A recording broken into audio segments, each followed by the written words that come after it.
Inverters. There are a lot of inverters out there with different sine waves and different wattages. If you're thinking about getting an inverter, there are a number of things to consider when choosing the right one for you. What device needs powering? What are my wattage requirements? And how long am I going to run my devices for? Also, which cables should I use, etc. In this video, we are going to take a deeper look into inverters so that we can help you answer the questions and help you find the perfect device.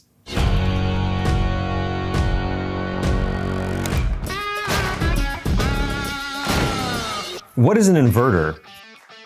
An inverter is a device which takes DC power from your car battery and converts it into AC power like the wall outlet in your house. These are great devices for those with on-the-go lifestyles. They can basically be used for any appliance that uses AC power. You want to charge your laptop from your car? Power inverter. You want to spice up your camping trip with a few blended drinks? Power inverter. Use a CPAP machine on the go? Power inverter. We have all kinds of people using Wagan Tech inverters, including police departments, ambulance crews, and even civil services. What are the different kinds of inverters? Inverters come in two different types, modified sine wave and pure sine wave. Pure sine wave inverters are ideal. This is the natural sine wave and is actually the same sine wave as the power in your house. Therefore, it will work with any device. Since the voltage rises and falls smoothly, it will not cause heat buildup and does not add stress to electronic devices, allowing them to work as intended. The alternative to pure sine wave is modified or square sine wave. This is a manufactured sine wave. This sine wave has abrupt rises and falls and has long periods of rest at 0 volts. This type of change means that some devices are incompatible with this sine wave, and it can add electrical noise and heat buildup. All this really means is if you are using a more sensitive electronic device like medical devices, printers, computers, or things with clocks or oscillation or a fluorescent light, you want to use a pure sine wave inverter. Otherwise, modified sine wave is still a great choice. What are my wattage requirements? So now that we understand the types of inverters, let's look at the size of them. Our inverters range from the modest 400 watts to a whopping 10,000 watts. To know which inverter is good fit for you, you will need to know how much wattage you're actually going to be using. If you aren't sure, you can always check the label on your device, which will have that information. If your device does not list the wattage and instead lists the amps and volts, that's easy to convert. You simply need to multiply the volts times the amps and that equals your watts. Take this lamp for example. It has listed 120 volts and 0.5 amps. If we multiply that together, we get 60 watts.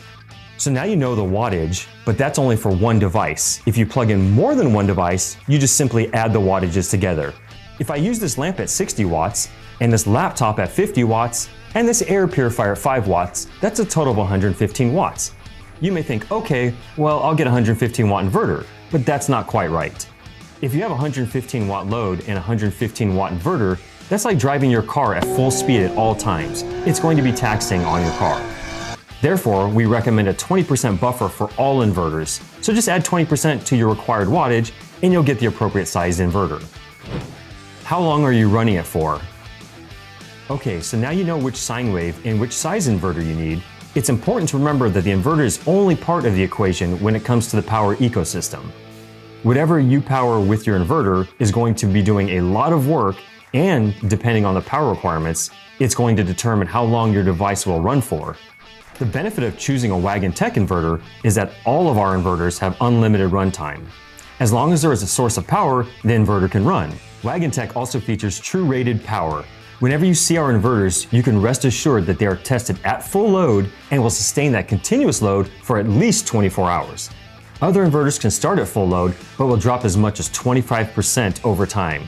True rated power means that the wattage we print on our inverters is the actual output you will get from it for 24 hours, guaranteed.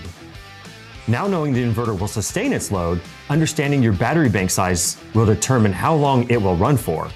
To do this, you will need to calculate your amp hours. You can probably find your amp hours listed on your battery, but if that's not the case, it's easy to calculate.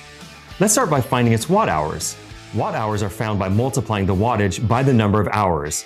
If we use the lamp from before, it is 60 watts. So after 1 hour, that means it's consumed 60 watt hours.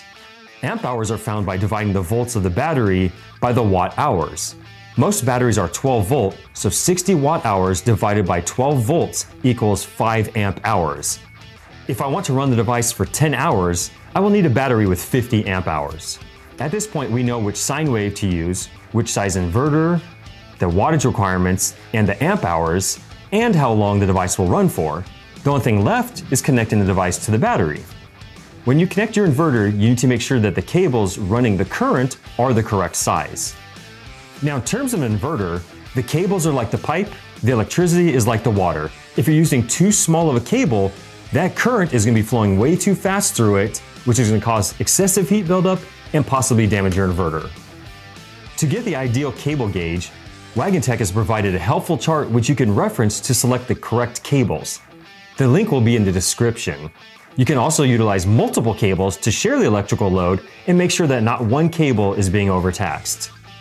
In addition, Wagan Tech also provides fuses in various sizes to ensure your safety and to protect the device from any short-circuiting or surges. Again, take a look at the chart to find the correct fuse for your application. How to utilize my inverter. Now that you have the necessary tools in order to select the perfect inverter, introducing your inverter to your power ecosystem is a great way to power your devices anywhere. If you're looking to boost battery life, and thus your inverter, you can check out Wagan Tech's DC-to-DC chargers. These devices use your car's alternator to recharge your auxiliary battery and can be used in conjunction with a solar panel to provide power when stationary, for endless charging and extended battery life. More power for your battery means more power for your inverter and more power for your devices. More power for you.